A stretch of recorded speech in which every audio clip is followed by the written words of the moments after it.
What's good, YouTube? It's Justice. I used to be paid, and today I'm back with another video. And in this video, I'm going to talk about why being a fan makes you a bad person.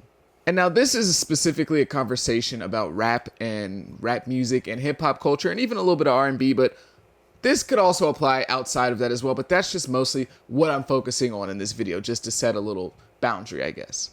Being a fan makes you support things that otherwise you would never support. It makes you support people who otherwise you would never support. And it makes you support things that you would never support. And you just all around make a whole bunch of exceptions for things that in your normal day-to-day life you would not make exceptions for.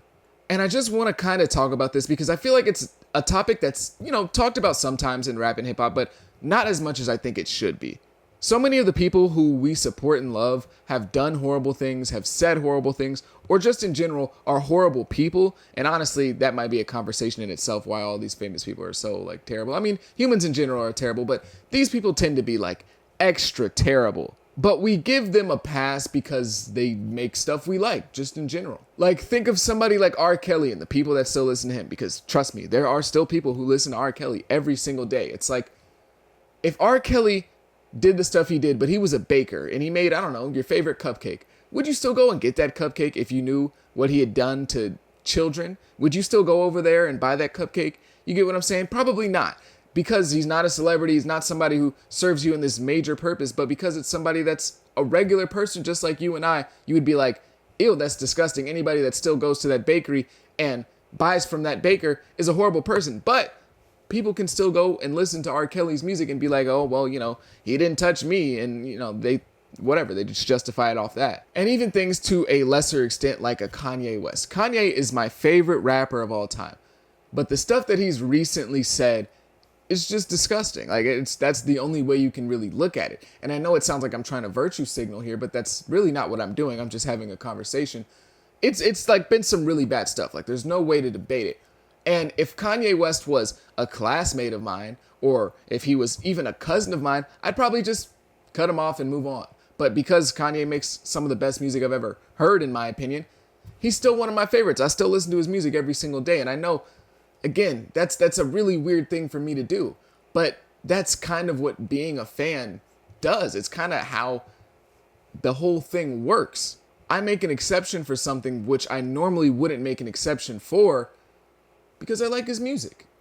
That's really all it is. I can try to do the whole pseudoscience, separate the art from the artist, well, he made this song back then, this was before. But in general, if somebody at your job, or somebody that you worked with, or even certain family members you had, if they were racist or didn't like an entire group of people or spoke back, you'd probably want to distance yourself from them. But with Ye fans and Kanye in general, that doesn't really happen. I mean, sure, people are like, oh my God, I can't believe he said this. But the next day, if he were to drop a song, it'd be like, oh my God, but he made Graduation. Even the fact that that's a joke, that people just like to peddle around on the internet, oh yeah, Kanye did this, but he made Graduation though. Even the fact that that's a joke being made shows you how much people are willing to compromise. Even though it's, again, a joke, it shows you how much people are willing to compromise their own morals when it comes to something that they like, just in general. And I also like to paint in the picture of okay, let's say we take Kanye out of the equation and insert Taylor Swift. Imagine if Taylor Swift went on a tirade about black people. The same people who love Kanye West and are like, you know what, he said these bad things about Jewish people, but his music is so good, they would be slandering Taylor Swift fans. They'd be going off on anybody who was still listening to her, but at the same time, still support Ye after all the stuff he said about Jewish people. And again, we can look at somebody like Chris Brown, who obviously has the thing with Rihanna, but he's shown a history of kind of being an abuser to not just men, but women as well. And he still has millions of fans who will tell you stuff like, oh, you need to let it go, move past it, Rihanna's cool with it, why can't you? Why are you holding on to this years down the line? But if, again, this was a teacher of theirs, if this was, the cashier at the gas station they go to, if this was somebody in their regular everyday life, they wouldn't want anything to do with that person. But again, that also brings me to another point, which is doing bad things doesn't necessarily make you a bad person. I'm not really a firm believer in, you at your lowest moment is who you are. I don't believe that, Some people have done horrible things. That's just the truth. Some people have done horrible things, and I don't think they're horrible people.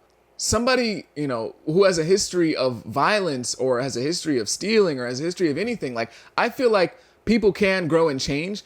Now, does everyone deserve a second chance? No, I don't think anyone really deserves a second chance. I feel like once you kind of mess up, if nobody wants to give you a second chance, that's kind of just whatever. That's what it is. Now, will I give people second chances? Of course. But I'm not a firm believer in the horrible thing that you did makes you who you are. I do believe people can grow and change, but also at the same time, you have to acknowledge that that thing was done. You can't just ignore it and be like, I don't understand why everyone's hating on him. Sure, he did this one little bad thing. Let it go. That's not how it works. And again, we tend to give these people more leeway when it comes to, are they a bad person? Are they not? I don't think it's necessarily black and white, but still, think about it like this. If you were, I don't know, listening to an artist who was like a smaller artist from your area, let's just say that. Let's just make it as simple as possible. If it was a SoundCloud rapper from your town who was accused of beating a couple of women, or was accused of touching little girls, or was accused of killing people with no regard, you probably wouldn't really want to listen to their music. But because they're a celebrity and they have high status, people make exceptions. And it just, in general, kind of makes us bad people. Because again, like I said, maybe you're not who you are in your lowest moment. Maybe you can have a terrible moment where you make a horrible decision. You drunk drive and you kill someone. I don't know. Maybe you make a horrible decision at a moment in time, but that's not who you are, right? Most people in real life tend to not give you a second chance. That defines you.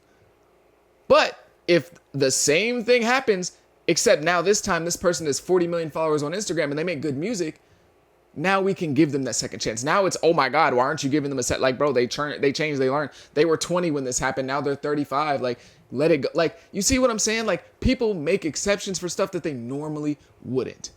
And I also think this like lack of caring for what these artists have done or what they've said or things like that, it's just because of our removal from the actual incident. Typically, we don't have anything to do with it in terms of like us fans. So whatever, like, sure, it's a horrible thing, but he didn't do it to me or he didn't do it to anyone I love. So it doesn't matter. But imagine if one of R. Kelly's victims was your little cousin.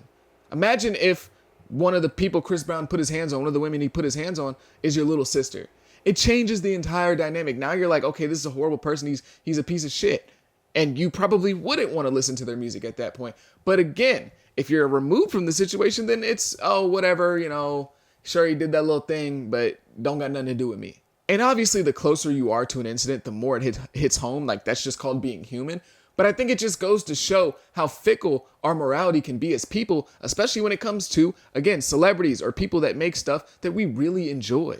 And a point that a lot of people use to kind of escape that guilt that is associated with listening to music or supporting somebody who's done horrible things or is accused of doing horrible things is, oh, separate the art from the artist. But honestly, I feel like that's just a massive cop-out, just an excuse to make people not feel bad. Because in general, I just don't really think that's possible, especially when the art that you're referring to references stuff that the artist has possibly done. Look at somebody like Youngboy or King Von. When they rap about killing and murder and stuff, and you're like, oh, separate the art from the artist.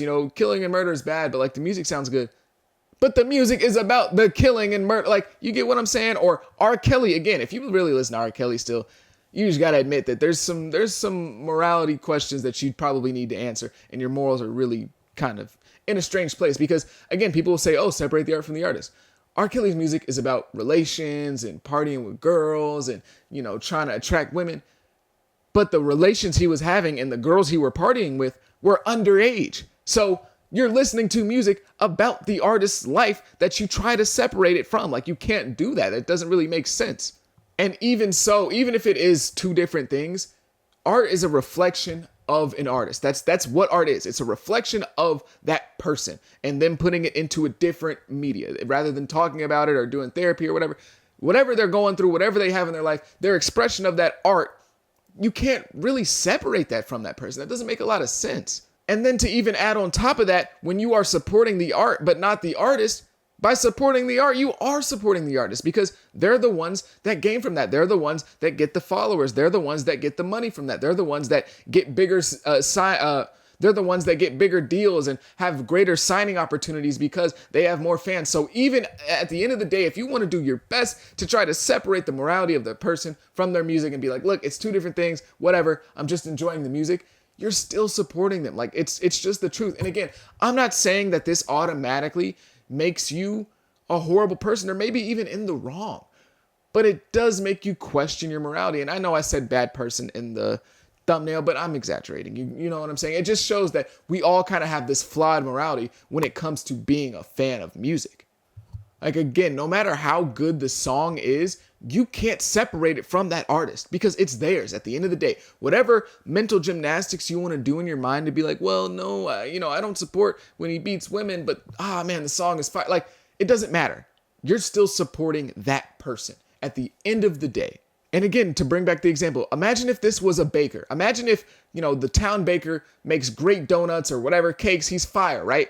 But he's outwardly extremely racist, or he beats women, or he's been accused of killing people and he's not remorseful about it. He brags about it all the time. Or, I don't know, he's been with underage girls. You probably wouldn't go back to that bakery, even if he makes great cakes or whatever. You just wouldn't do that. You wouldn't make that exception for a baker because, it's just a baker, whatever. You can just move on. But when it comes to music, we all kind of make these moral compromises that we really just don't do for anything else. I mean, maybe besides like movie stars, media like that. But otherwise, we really don't make these moral compromises most of the time, not even for family, really. Which, I mean, some people do, but a lot of people have cut off their family for having allegations of messing with young girls, or cut off their family for, potentially doing some stuff in terms of like forcing themselves on people. Like, but when it comes to musicians, there's this connection that people have to the music that doesn't allow them to make that kind of decision to leave that person's fandom. Sometimes we even just blatantly ignore certain things that have happened, especially in terms of media. When it comes to like rap media and these interviewers and stuff like that, like they'll just completely ignore some of these things that, obviously you want to get this interview with this big artist, you want to talk about him, you want to be their friend, but it's like, how can you kind of ignore this thing? How do you not ask them about it? How do you not bring them up?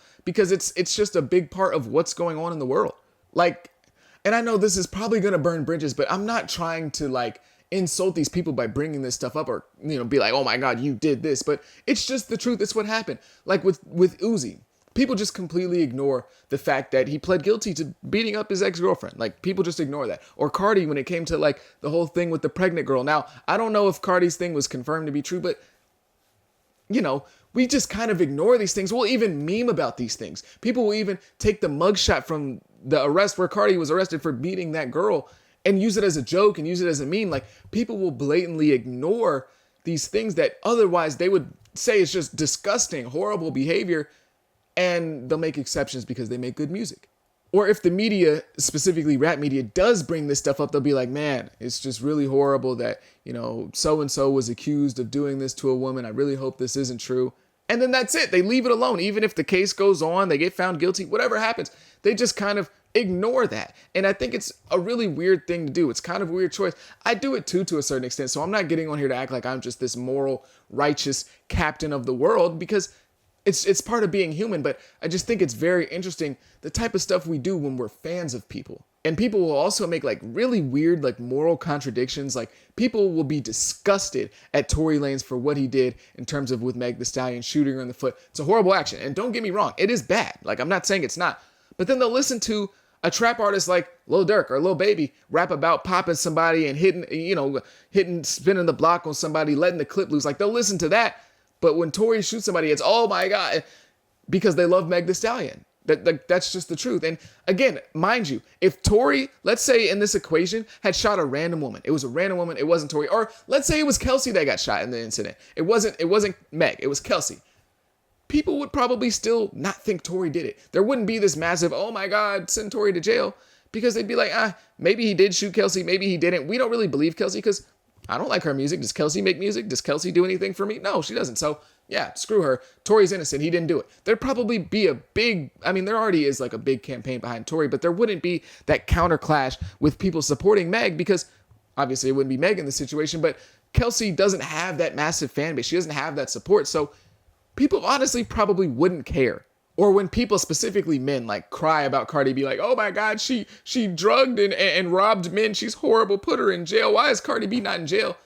But then they'll listen to YoungBoy Or somebody else talk about, yeah, I hit this lick, I robbed him, stuck him up at gunpoint. Like, when you rob somebody at gunpoint, that's perfectly fine. But when Cardi B drugs somebody and steals from them, oh my God, send her to jail. Like, there's just really weird moral contradictions that we make as fans, and depending on if I like your music or if I don't like your music, or if I like you and I think you're pretty and I don't like you and I think you're ugly. Kind of like Sexy Red, right? Sexy Red raps about all that vulgar stuff, sex, all that stuff. But it's not that far removed from what Nicki did or anybody before her really did, right? But Sexy Red takes it, she does take it further than those people. I'm not saying it's the same thing. She takes it further than those people, but not that much. It's not like she's the first person to do it. It's not like it's revolutionary and she just pulled this out of nowhere. It's not like she just made this up all on her own. There's been years of people doing it before her. So now when she does it, it's a problem. And I honestly think it's a problem because most people just don't think she's attractive. Most people think she's ugly and they think she's gross. But I guarantee you, if Nicki Minaj made songs that were similar to what she was saying, nobody would bat an eye. Or if Cardi B or if Lotto said these things, it'd be like, whatever. But we make moral contradictions based off of if I like you or not. And again, this is all part of being human, but I think it's just very important to put this on the table and have this kind of be established. So yeah, this will probably be the end of my video. I know I talked for a really long time, but I just really think it's just interesting how we'll just make exceptions for absolutely deplorable actions because the person, sings really cool into a microphone or has some clever wordplay here and there. Like it's just very interesting. And I'm not trying to be the moral grandstander of this entire generation because I do the same thing. I listen to Kanye still. There are still R. Kelly songs on my playlist. I don't play them, but they're still there. I never deleted them. So again, I'm not acting like I'm like this morally righteous person. I'm not. But I just think it's a very interesting conversation to have in terms of like how we just blatantly ignore things or we disregard things or we discredit things when it comes to people we're fans of. Because again, I absolutely love Kanye West, and there's probably, I don't know what he would have to do for me to stop listening to his music. Because the stuff he's done with the Jewish people recently, it's been pretty bad. But I still listen to his music, and a lot of people still listen to their music, or to his music. So it's like, where do we draw the line as people, or do we? Honestly, do we just take the good with the bad and say, yeah, he's a shitty person, but hey, the music's fire? I think that's probably the only realistic option you can do, because then it kind of turns into like a slippery slope of going down and nitpicking every single thing anyone's ever done. And then you talk about accusations and stuff. So maybe that's really the only answer. But yeah, we're all kind of bad people for being fans. Just wanted to put that out there. And I'm saying we because I'm a part of this as well. I'm not trying to make myself out to be someone I'm not. Okay, I listen to Kanye. I listen to Chris Brown occasionally. I do it. I'm not saying I'm a great person. But I just think it's a very important conversation to have. And if you're going to have moral if you're going to have moral questions and problems with certain artists, you have to be consistent all the way out. Because I know people who love Uzi, but then they'll be like, oh my God, you guys are listening to Kanye? And it's like, bro, what are you talking about? Or, they'll love Tory Lanez or whatever, but won't listen to Meg Thee Stallion or won't listen to Cardi B because they're disgusting and they rap about sex. And it's like, there are a lot of really weird moral things that people will do that don't make a whole lot of sense. They'll. So I just kind of wanted to make this video to start a discussion really and see what y'all on YouTube thought. Maybe I'm an idiot. Maybe everything I said in this video was dumb. It was stupid. It didn't make sense. But let me know down below in the comments. What do you think about this? Am I right? Am I wrong? Who knows? Do you have anything to add? I'd appreciate it if you did add something. And if you made it this far, I greatly appreciate it. But have a blessed day. Be safe. Peace.